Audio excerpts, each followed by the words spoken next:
Hey guys, thanks for joining us for this 118th episode in Season 2 of Good Questions with Cameron Dole. Special guests on this episode include actress Marguerite Moreau, has a new movie Monuments, which is available tomorrow, August 3rd.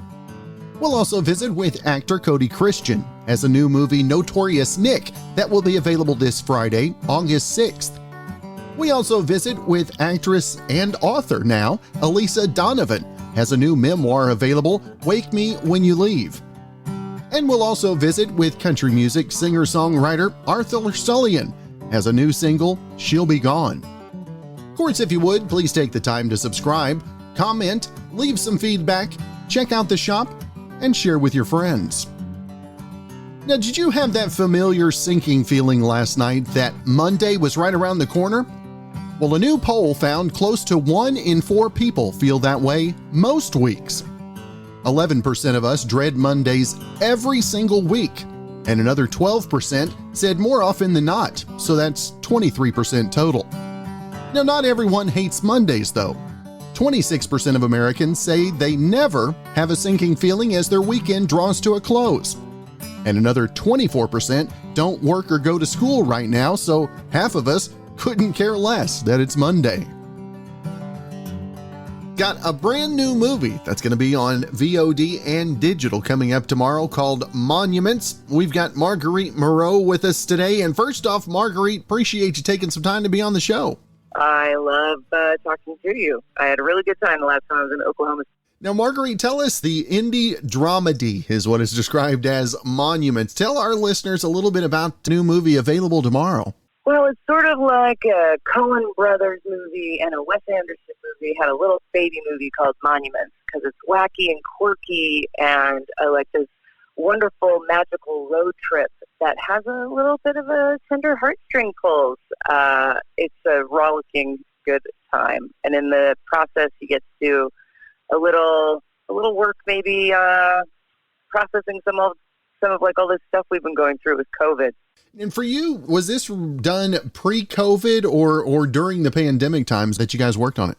We were pre-pandemic. And how different does the landscape look as far as releases now? We've got the VOD coming up tomorrow and on digital as well.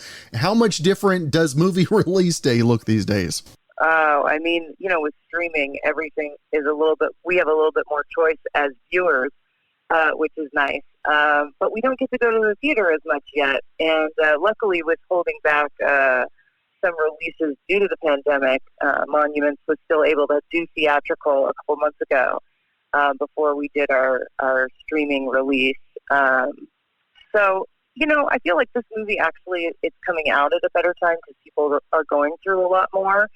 And it is a comedy, so it sort of is like, oh, okay, I'm at the end of a very heavy day. There's just heavy things going on. I just want to laugh. Oh, and it has some meaning, and it's nice, and it can maybe make me cry a little bit. I don't know, That's good. Now, Marguerite, tell us a little bit about your character and finding that role for you personally as well. Oh, well, an actor always likes to work, so when a role comes across the desk, I get excited. First off. But my character, Laura, is sort of helping our hero, Ted, who is lost and stuck. And he kind of goes on like a hero's journey throughout the film. And she shows up to sort of, nudge him along. The caveat is that she dies very tragically right at the beginning. So most of the dead. But also very much more alive. So I really like to play her because she sort of taught me that sometimes we don't give ourselves as much permission as, from beyond the grave. I could make choices playing the character of Flora that were much more wild, and she didn't have to behave or do other things that she thought she had to do during life. So I appreciated thinking about that and thinking, like, where can I be living a little more in my own life? And for you, Marguerite, what has this last year maybe taught you most about yourself? I mean, we've all had that time to kind of look inwardly. What have you found about yourself? Oh my gosh, slow down. I think I was shocked when I learned how chill you have to be to actually learn how to play the guitar. And I went, oh, day where you really got to be hanging out. So I really appreciate the time, the quiet, away from the hustle, because my whole business shut down, so we had no choice but to slow down. And I think I'm going to be doing a lot more of that. I really appreciated it. It was a horrible thing that happened that anybody has had to die, but the things I've learned, I really appreciate. And Marguerite, having young ones as well, I mean, how much different is this summer been for you with the kiddos as opposed to last year as well? Thank goodness for camp. Oh my goodness. I am losing my mind. It's like when you go to half work, and you half pay attention, play with the kids, nobody's getting the right attention and everyone's irritated. So I really feel thankful for the support of the community. That's right, isn't it? Yeah. I mean, he gets bored. They get bored with us too, right? Like they want to go see friends, come around and have their own autonomy. They're just a little nicer at a younger age than my teenager is. So yeah, we got that. You got that going for you at least. I will take that all day today and remind myself of that. That's right. Now, again, the new movie Monuments, available on VOD and digital, coming up tomorrow. And Marguerite, I always want to make sure and let our listeners know not only where they can find more info about the movie, but everything you've got going social media wise as well. Yeah, you can come visit me on Instagram at margueritemoreau.com, or no, not .com, just at Marguerite Moreau.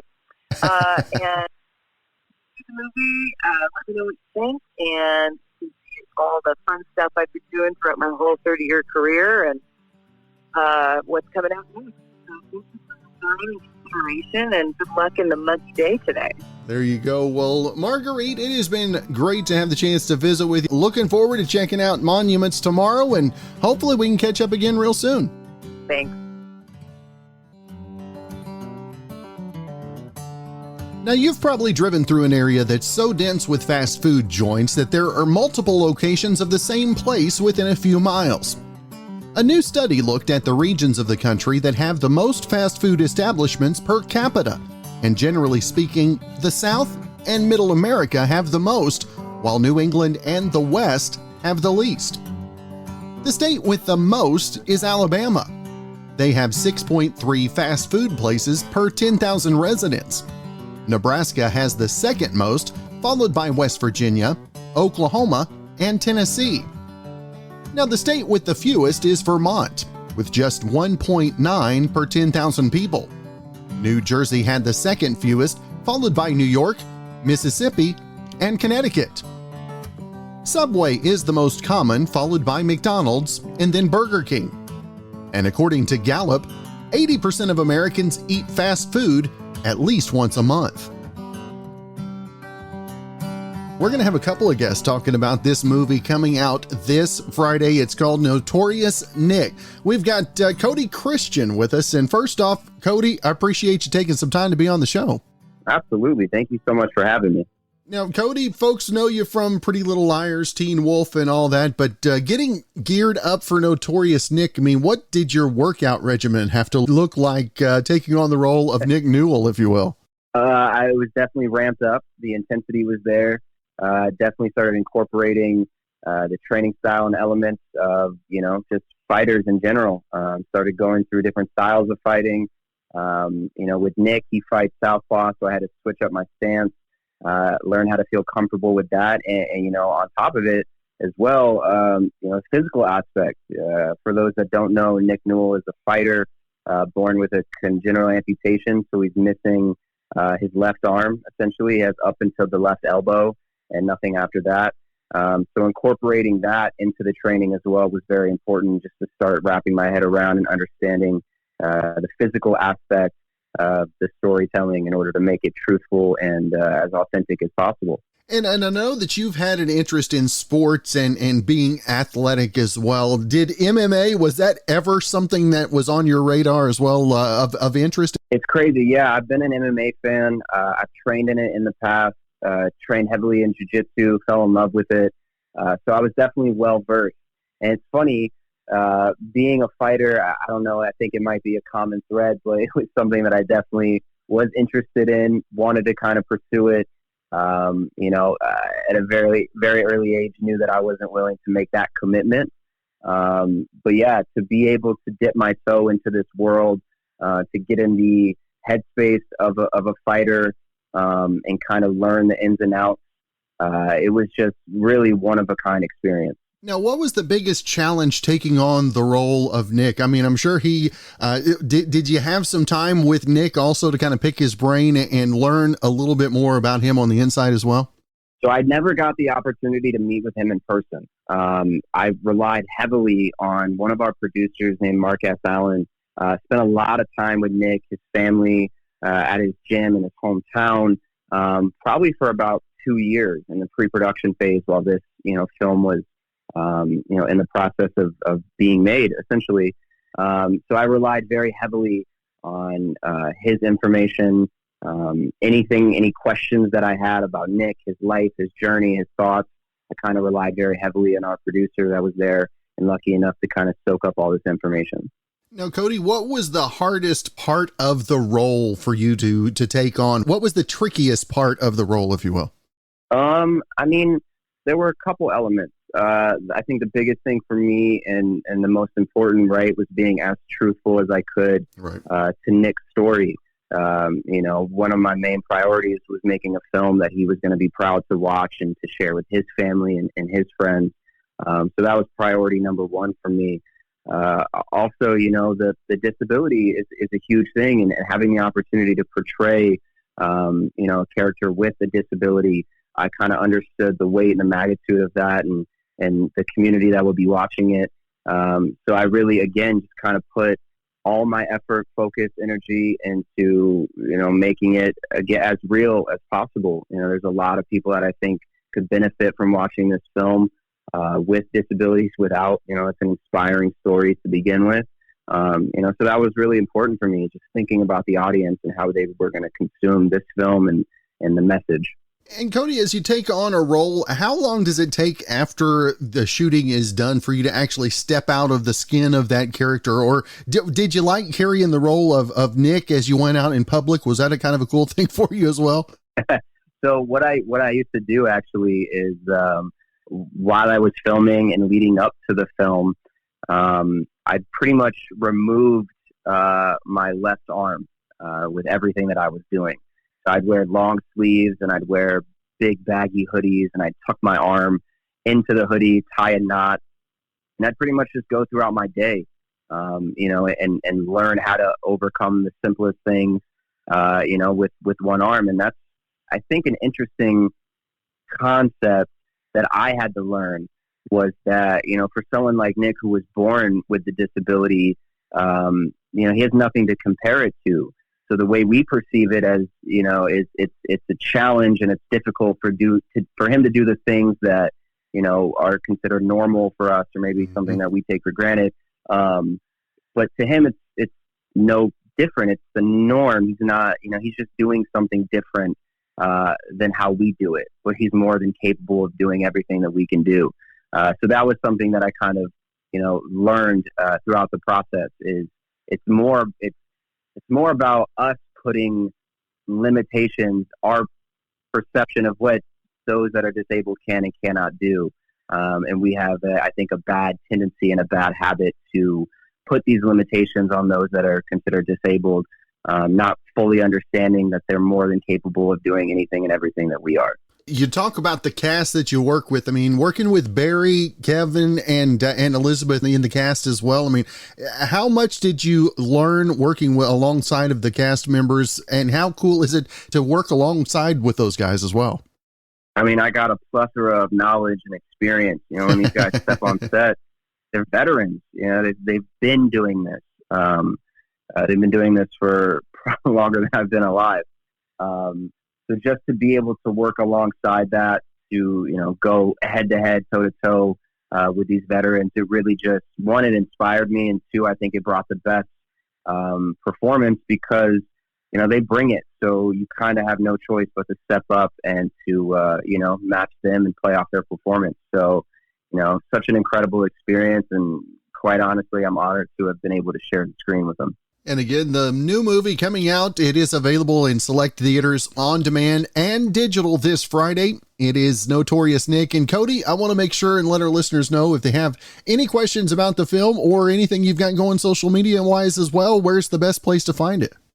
Best place where I kind of put all the information, everything that I'm doing, Instagram, just my full name, Cody Christian. If anyone wants to follow me, tap in. I'll kind of be posting updates about the film, about the new season of All American, pretty much anything and everything that I'm getting into. So, if you're interested and you want to follow, just my name on Instagram, Cody Christian. All right. Well, Cody, it has been great to have the time to visit with you today. I appreciate you carving some time out of your schedule. Looking forward to the new movie, and hopefully we can catch up again real soon, brother. Absolutely. Hey, thank you so much for the opportunity. I appreciate all the kind words. Very excited for everyone, including yourself, if you haven't, to see the picture. And thank you so much. I'm looking forward to next time. So it's a new month, and for a lot of you kids, it's back to school time. Well, here are other things that we can look forward to in the month of August. So many new TV shows to watch this month. Reservation Dogs starts August 9th on Hulu. Marvel's new animated series What If is available August 11th on Disney+. The Season 8 premiere of Brooklyn Nine-Nine is August 12th on NBC. The 10th season of American Horror Story drops August 25th on FX. And the premiere of Archer Season 12 is August 25th on FXX, or the next day on Hulu. Lots of movies to look forward to as The Suicide Squad debuts August 6th on HBO Max. Val Kilmer's documentary, Val, also comes out August 6th, but on Amazon Prime. Free Guy starring Ryan Reynolds opens nationwide August 13th. Jennifer Hudson plays Aretha Franklin in Respect, also opening August 13th. And Jordan Peele's Candyman premieres August 27th. As for sports, NFL football doesn't start till September, but I bet your fantasy football draft is this month. The Olympics wrap up the 8th in Tokyo, and the Yankees play with White Sox in the Field of Dreams game, which takes place August 12th in Dyersville, Iowa. And finally, the holidays. A few you might want to mark on your calendar, as today is National Ice Cream Sandwich Day, National Grab Some Nuts Day is tomorrow, International Beer Day is August 6th, National Women's Day August 8th, National Bowling Day August 14th, National Fajita Day is August 18th, and August 28th is National Red Wine Day. You might remember her from the big screen and the small screen. Clueless, Sabrina the Teenage Witch, a couple of small things that she was in. Got a new memoir we're going to be talking about with Elisa Donovan. First off, Elisa, I appreciate you taking some time to be on the show. Thank you for having me, Cameron. I'm happy to be here. Now, Elisa, the memoir, Wake Me When You Leave, when did this first become a project for you? Initially, I did this as a one-woman show at the Geffen Theater in Los Angeles. So it was kind of a shortened version of the book. And then I really began writing it when all of these things happened in close succession. My dad was diagnosed with cancer. My television show was canceled, and my relationship ended with the person I thought I was going to marry, and then my dad passed away. So basically, my entire life was flipped upside down, and that's when, about a year later, I started writing the play, and then it developed into the book, and here we are. And Lisa, whenever you get up on stage, I mean, you get the instant feedback from the live show. When you're sitting down writing thoughts down on paper, does it make it more nerve-wracking because you're not getting that instant reaction?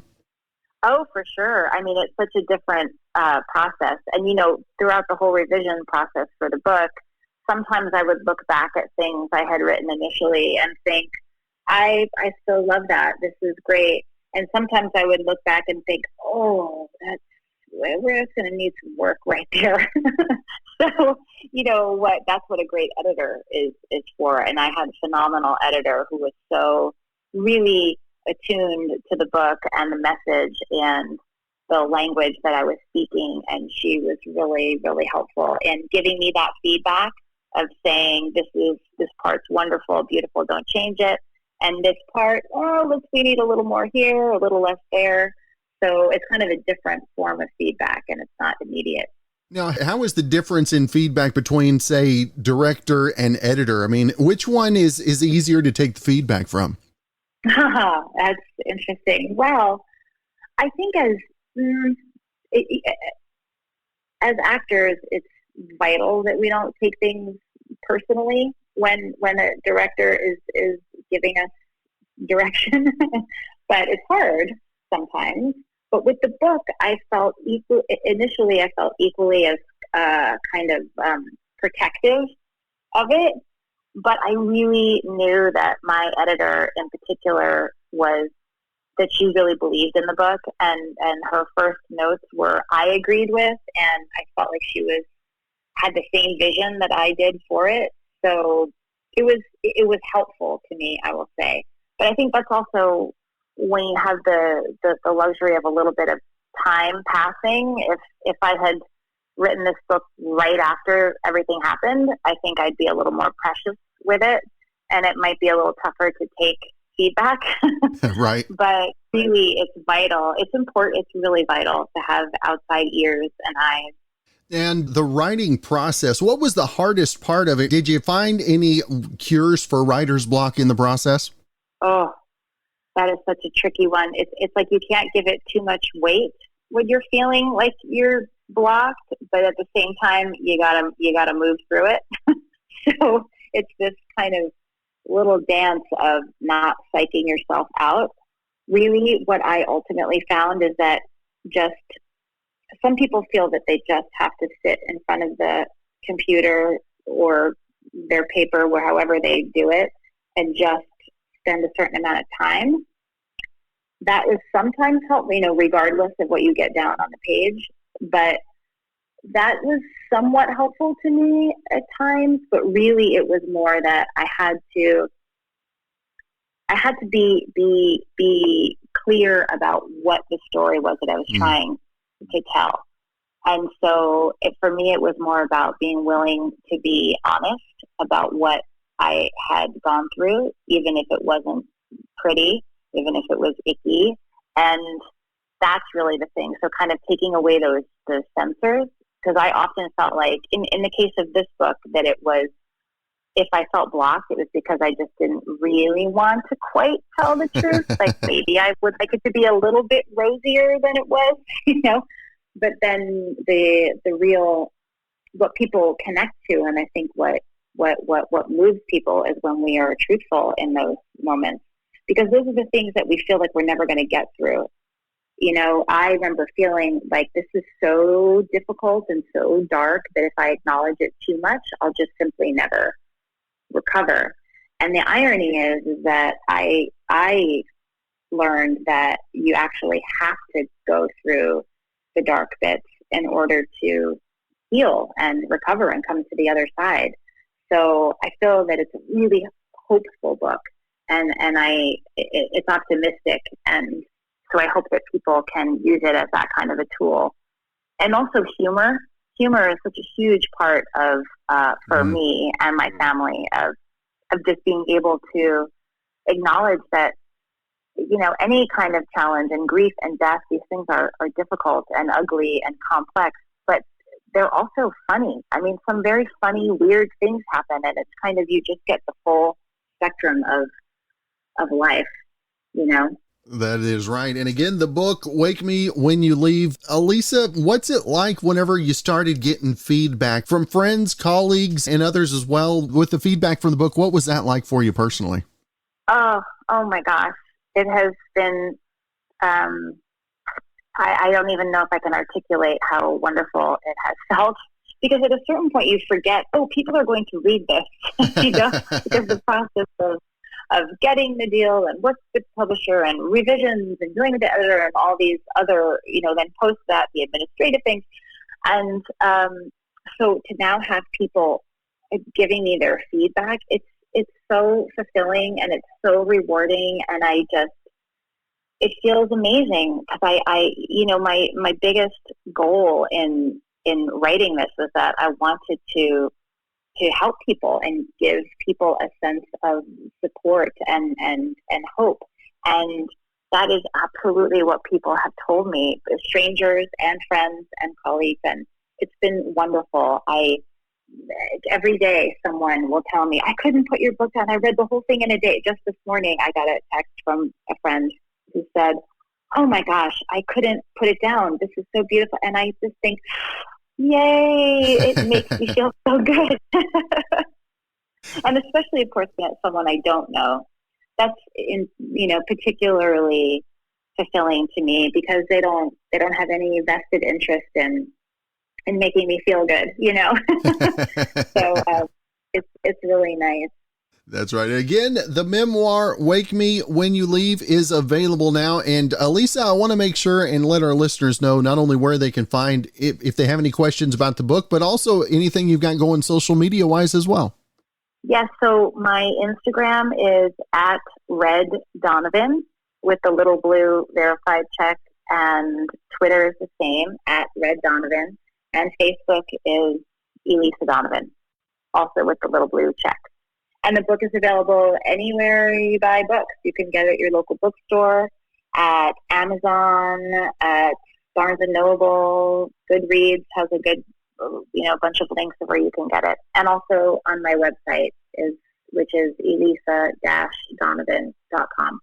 All right. Well, Elisa, it has been great to visit with you. Like I mentioned before we came on the air, getting me some cool points. I'll take them any way I can. I hope you have a great rest of your week, and we can catch up again real soon, my friend. Yes, thank you so much, Cameron. This was really fun. Movies always make baths seem so relaxing, but unless you've got a huge tub or you're 5'0", are baths really that great? A new survey found Americans now find showers more relaxing than baths. 41% said they prefer showers, 32% said baths, 7% said neither are relaxing, and 20% weren't sure or said that they were equally good. And women were much more likely than men to say that baths are relaxing. Our final guest on the show today, a Norwegian country artist, and I can't say that this is our first Norwegian artist either, so I'm excited to have another Norwegian country artist with us today, Arthur Stulien. And first off, Arthur, it's great to meet you, brother. Yeah, you too. Thanks for having me. Now tell us, Norway country music, where's the tie? I always wondered about that. Yeah, I don't know. I think a lot of people may think that country music is an American thing, but I think it's worldwide. It's a language spoken all over the world. The sound of country music, and for me personally, it's been. I was raised on country music. My dad was a big fan of Alan Jackson. I've said this in some other interviews that when we were working on the farm, we had this old Alan Jackson cassette we were listening to, and after a while we switched it out for a CD, and that was a big thing. My guitar tutor, which actually now is about 20 years ago, I started playing the guitar. He was a huge Johnny Cash fan, and so a lot of the first songs I learned on my guitar was Johnny Cash songs. Especially, I played Falls from Prison and Walk the Line when I was 6 or 7 years old. I didn't have quite the low voice as Johnny Cash, obviously, but I did. I managed to at least play them on my guitar, because I wasn't singing so much when I was growing up. That came later, but yeah, country music has been a huge part of my upbringing, and it's a huge part of my life right now, obviously. And yeah, as I said, it's a worldwide language, and country music is for everyone, right? When did you know that you really had something? What was the moment that you knew you had to chase the dream? I don't know if I'm still there yet. Because I'm still because I'm still working. I have a job, and then music is kind of my other job. But I've known from I was 16 or 17 years that this was what I wanted to do, and this was what I wanted to, as you said, chase, kind of the dream. I have a song called "This Dream I'm Chasing," which is basically about that. But I've always, even though I'm optimistic and I'm hopeful for my future as a country artist, I'm still a realist, and I know that it's a extremely tough business and an extremely tough industry. Yeah, I'm still I won't lose hope. I will fight to the end of the day just to make this happen. Yeah, hopefully I'll get to. I'm going on a UK tour next year. I'm probably going to Nashville already this November, hopefully there's a lot of things happening that may boost that dream. Now, Norwegian Idol, how did that come about for you, and how did that solidify your dream in your heart, if you will? Well, the first I've been on Norwegian Idol too a couple of times. The first time was back in 2016 when I was 20 old. I turned 22 that year, but I was 21. And at that time, I don't think a lot of people knew that I was out playing. Or that I was playing the guitar. I was singing. Because I had one job, I think, one gig in 2013, which was the only gig I had, and after 2016 it kind of exploded because I don't think a lot of people knew that I was doing this, and they were surprised that, oh, you're singing, what's happening? That year I reached top 50 or top 60, I think, and yeah, of course, when you go, I was of course very happy with going so far. At the time, of course, you're devastated because you're eliminated from the contest. But in retrospect, looking back at it, I'm very happy with the performances I gave there, and it's definitely solidified my dream of chasing a career in music. And the second time was last year in 2020, even though we recorded it in 2019. I said after 2016 that I've tried it now. I won't go back there. Now I want to make my career myself. I want to do it on my own. And then a former employee of mine started working there in the producer company that make the show, and he was like, "Why don't you come on the show? We'll have some fun. We'll play a little music." And I was no. I've been there. I've done that. And he started asking me in, I think it was May or June, and he called back in July and August, and I said no. And then finally in September, right before, this was actually the day before I was going moose hunting. So I was like, who is calling me right now? I don't have time for this. And then it was like the head of the producer company. Oh, wow. Called me and like, John said that you've been on the show before and that you're a country artist. We want some country artists playing here. And said, what if because this was, we recorded in Oslo and I live in south of Norway, so it's about 6 hours, 6 hour drive. And then he said that if we drive down there and kind of make a portrait of you, as they call it, when they go home to record people before the audition. And then I knew that I was going to get exposure. I knew that it would probably make the cut on TV. And then I was like, all right, let's do this. And I reached top for 30 or 40 last year. So it is as I said about 2016, it's devastating when you're eliminated, but it is a good experience to have, and it solidifies the thing I said about the industry. It is an extremely tough industry. So but yeah, nice experiences. Now tell us, the new single, "She'll Be Gone." Where did this one come for you? Is this a personal right? Tell us the backstory of this one. Yeah, all my songs are personal. I write everything, or up till now at least, everything I've released is written by myself or with others. And She'll Be Gone was written when I was right before we were releasing the band album I was on. And my co-writer, which is also my cousin Simon, he was almost got mad because he said, "Why couldn't you have written this 6 months ago?" Because he said straight away after I had played him the first verse and the chorus that this is your best work. And I was struggling a little bit to write the second verse, and he came in and did a great job there, and we did some editing just to complete the song, and it is a personal write. It is often when you have two writers, it's you can't say that it's a true story, but it is based on a true story, because there are elements from him and there are elements from me, from myself, but it is based on a true story. Yeah.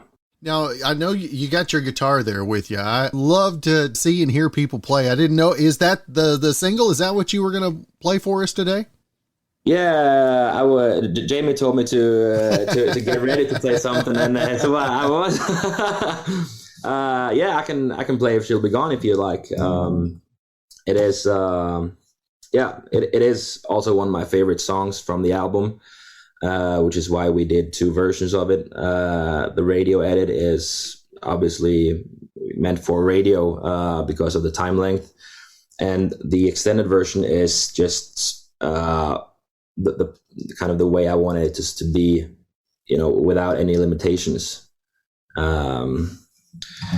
Just to get out some frustration on after the last chorus. It was just frustration, making the guitar go all the way to solo. So here's She'll Be Gone.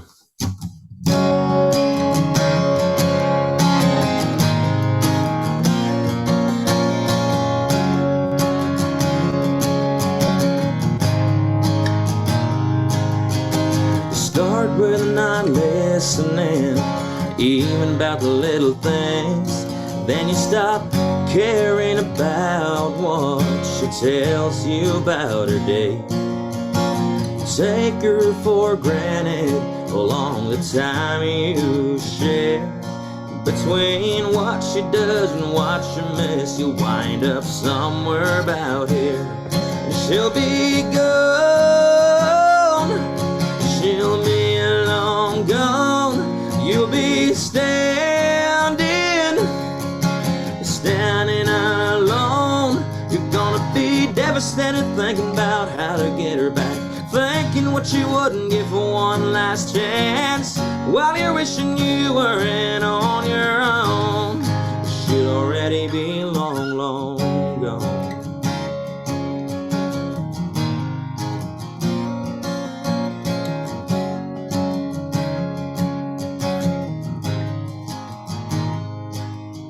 Before she leaves, you'll get chances you don't deserve. Throw them away and then regret you ever did. Keep on making excuses for everything. Keep on pushing the line, making it worse. It'll leave you with this. Yeah, she'll be gone, she'll be long gone. You'll be standing alone. You're gonna be devastated thinking about how to get her back, thinking what you wouldn't give for one last chance, while you're wishing you were in on your own. Yeah, she'll already be long, long gone.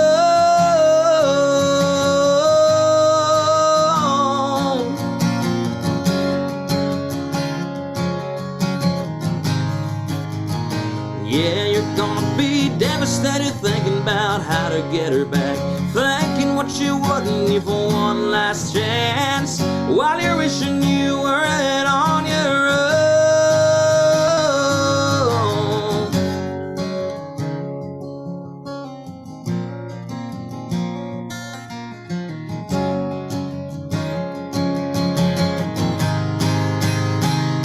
she'll be gone. She'll be long gone. You'll be standing, yeah, you'll be standing alone. You're gonna be devastated thinking about how to get her back, thinking what you wouldn't give for one last chance, while you're wishing you weren't on your own.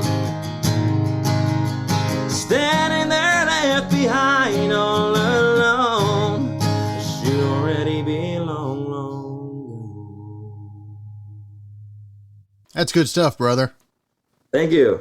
Couldn't hear that Norwegian accent at all in that. I can't. I'm amazed by that. Yeah, I've heard a lot of people say that, and I usually answer by saying that I've cheated a little bit, because my mom, she is from, she was born in New Jersey, so her godfather is obviously American, and we've had some of her friends and family over here in Norway, and I've kind of been forced to speak English,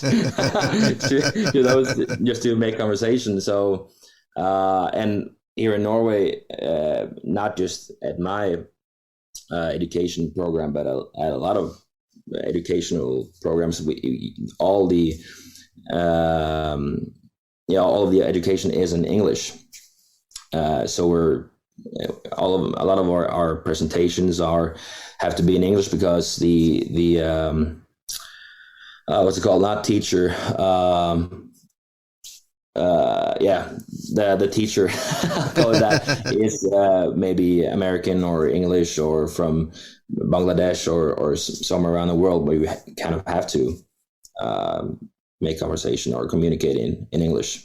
So, I've also said that a lot of the words when I at least when I sing them I've learned that from listening to likes of Alan Jackson and Johnny Cash, even though I don't have the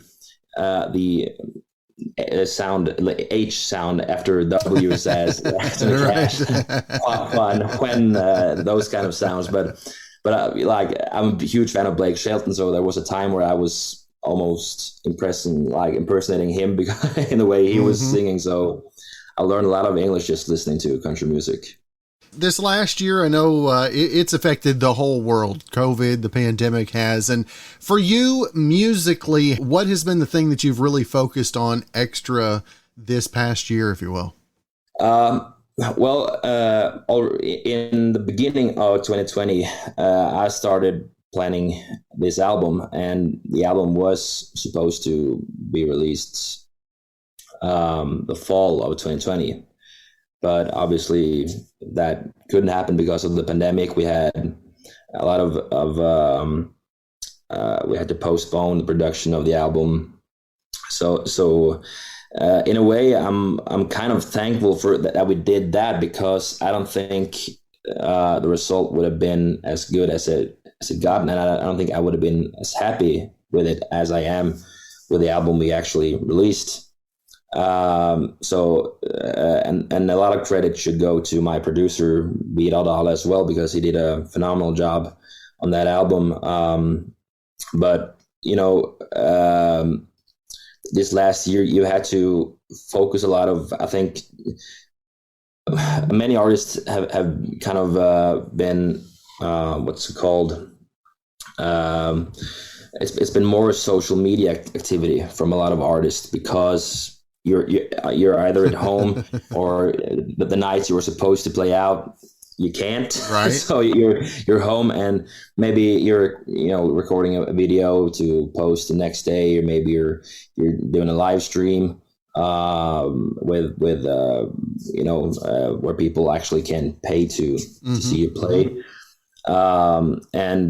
But to be honest, I know that it's a lot better feeling to play for real people.